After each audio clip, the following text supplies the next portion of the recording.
राकेश ओझा इस वक्त हमारे साथ हैं, यानी शाहपुर विधानसभा से यानी प्रत्याशी, भाजपा प्रत्याशी हमारे साथ हैं। टिकट फाइनल हो गया है। बहुत बहुत शुक्रिया, बधाई राकेश ओझा जी। बहुत बहुत धन्यवाद आपको। बिल्कुल, लेकिन नामांकन कर लिए हैं, लेकिन क्या लोगों को बधाई दीजिएगा राकेश ओझा जी? लोगों को बधाई नहीं देंगे, लोगों से आशीर्वाद मांग रहे हैं। हाँ। और लोगों का आशीर्वाद भरपूर मिल भी रहा है। अपना नामांकन के दिन का दृश्य देखे होंगे तो आप बखूबी समझ सकते हैं जनता का कितना प्यार और आशीर्वाद हम लोगों को मिल रहा है। कैसे प्रचार होगा, चुनाव प्रचार लगातार शाहपुर विधानसभा में? देखिए, हम लोग तो अपने स्तर पर जितना मेहनत करना वो करेंगे ही। हाँ। लेकिन हमारे लिए शाहपुर क्षेत्र की जनता ये चुनाव लड़ रही है। हाँ। और सभी लोग एक एक व्यक्ति अपने आप को प्रत्याशी मानकर प्रचार कर रहे हैं, प्रचार शुरू भी कर दिए हैं।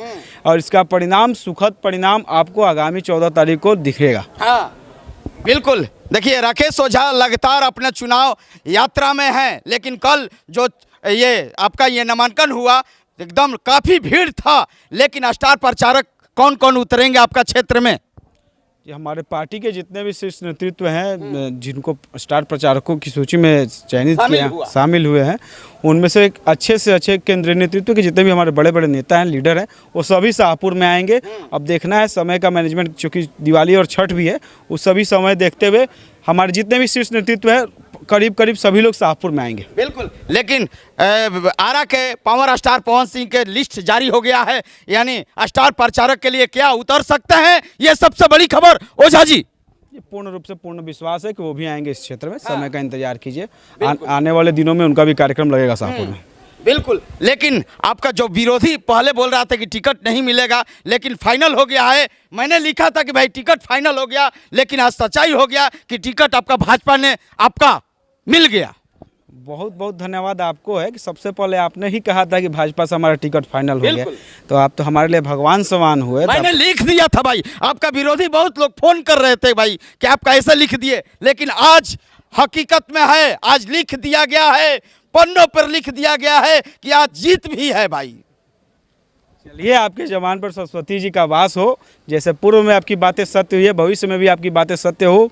और हम लोग आपको विशेष रूप से अपने तरफ से धन्यवाद देते हैं। बिल्कुल, लेकिन जवनिया गांव में गए थे, सभी लोग से पूछे कि किसका भाई वोट जाएगा, लेकिन आपका ही नाम आ रहा है। ये पूर्ण रूप से जवनिया गांव के साथ तो हमारी संवेदनाएं हैं। हाँ। उस गांव के साथ अन्याय हुआ है। हाँ। उस गांव के विकास के लिए जो फंड हमारी सरकार ने दिया हाँ। था, उसको यहाँ के स्थानीय विधायक ने दलालों के माध्यम से हड़पने का काम किया है। हाँ। जाहिर से जनता के बीच में उस बात को लेकर आक्रोश है। हाँ। उस समय जब भयावह स्थिति थी तो हम लोग दिन रात वहाँ खड़े रहते थे, दिन रात लोगों की सेवा में लगे रहते थे। एम्बुलेंस से लेकर अन्य जो जरूरी चीज़ें उसकी व्यवस्था में अपने स्तर पर लगे रहते थे। सरकार और प्रशासन की तरफ से जो हो रहा था वो तो हो ही रहा था, उसके बावजूद भी हम लोग लगे हुए थे। तो उस क्षेत्र की जनता का विशेष आशीर्वाद है हमारे प्रति, और हम उस गाँव से वादा करके आए हैं, उस गांव को पुनः बसाने की पूरी जिम्मेदारी मेरी और मेरी सरकार की है। बिल्कुल। ओझा जी, ये बताइए राकेश भैया कि आप किस पार्टी से लड़ाई है, ये सबसे बड़ी खबर पूछता है आपका विधानसभा। देखिए, लड़ाई अब सही मायने में कहिए तो रह नहीं गई है। हाँ। आरजेडी के विधायक को यहाँ की जनता पहले से ही चुनाव की घोषणा और मेरे टिकट की घोषणा होने के दिन से ही पूर्व मानकर चल रही है, तो बहुत ज़्यादा लड़ाई उनसे रह नहीं गई है। लेकिन चूंकि ये लोकतंत्र का खूबसूरती है कि हम सभी को अधिकार है चुनाव लड़ने का, तो हम सभी लड़ रहे हैं। लेकिन हमारी लड़ाई अन्याय और भ्रष्टाचार के खिलाफ है, हमारी लड़ाई यहाँ के अपराधियों को संरक्षण देने वाले नेताओं के खिलाफ है, और हमारी लड़ाई शाहपुर में विकास को पुनः स्थापित करने के लिए। बिल्कुल, लेकिन आप युवा हैं, युवा के लिए, यहाँ के विधानसभा के युवा के लिए क्या करने वाले हैं? पहला दिन घोषणा।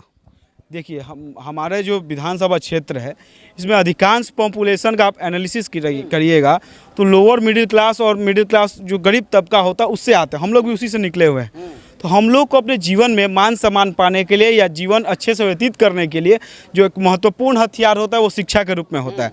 लेकिन दुख के साथ कहना पड़ता है कि आज की भी डेट में, आज दुनिया कहाँ से कहाँ पहुँच गया, लेकिन यहाँ के युवाओं को मूलभूत सुविधा भी नहीं है शिक्षा के मामले में। लोगों को क्वालिटी एजुकेशन तो छोड़ दीजिए, मूलभूत शिक्षा की व्यवस्था की कमी है इस क्षेत्र में। तो मेरी क्षेत्र के युवाओं से वादा है कि भाई जिनका भविष्य खराब हुआ है उनके लिए भी किसी तरह पढ़ाई लिखाई वो लोग कर लिए, उनके स्किल डेवलपमेंट का कोर्स हम शाहपुर क्षेत्र में अपने निजी स्तर पे भी लागू करवाएंगे और सरकारी व्यवस्था में भी इसको शामिल करवाएंगे कि ऐसे युवा जो किसी कारणवश अच्छी शिक्षा जितनी चाहिए थी नहीं मिल पाए, उनको स्किल डेवलपमेंट के प्रोग्राम्स लॉन्च किए जाएँ और जो आने वाले जो जनरेशन है उनके लिए क्वालिटी एजुकेशन के लिए उच्च क्वालिटी वाले विद्यालयों का स्थापना क्षेत्र में हो, जैसे केंद्रीय विद्यालय के तर्ज पर होते हैं या फिर एक नेतरहाट में विद्यालय, उस तरह के तर्ज पर हर प्रखंड में विद्यालय का स्थापना हो। यह हमारी सरकार से पहली मांग रहेगी। बिल्कुल यही होना चाहिए भाई। युवा नेता हैं भाई, भाजपा के नेता हैं और लगातार अपने क्षेत्र के लिए विकास करने के लिए सोच रहे हैं। राकेश ओझा इस वक्त हमारा साथ हैं। सभी लोग के दिखाइए, ये मुस्कान है चेहरे पर, सभी लोग के मुँह मुस्कान है। ये सभी लोग इनका सभी लोग कार्यकर्ता हैं, सभी लोग का मुस्कान है चेहरा पर कि हमारा नेता जीतेंगे और कुछ ना कुछ काम करेंगे। इधर दिखाइए कैमरा पर्सन,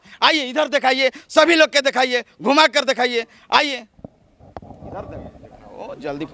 ये देखिए सभी लोग नेता के मुस्कान है भाई कि नेता हमारा जीतेंगे और कुछ काम करेंगे। राकेश ओझा इस वक्त हमारे कैमरे पर हैं, आरती न्यूज के लाइव सेक्शन में हैं। बहुत बहुत शुक्रिया नेताजी, आप जीतिए और लाखों के काम कीजिए। बहुत बहुत धन्यवाद। बहुत राकेश ओझा जिंदाबाद। राकेश ओझा जिंदाबाद जिंदाबाद के नारा हो रहा है। बहुत बहुत शुक्रिया, बधाई, बहुत बहुत शुक्रिया। कैमरामैन विनोद के साथ मैं मनीष कुमार, आरती लाइव भोजपुर बिहार।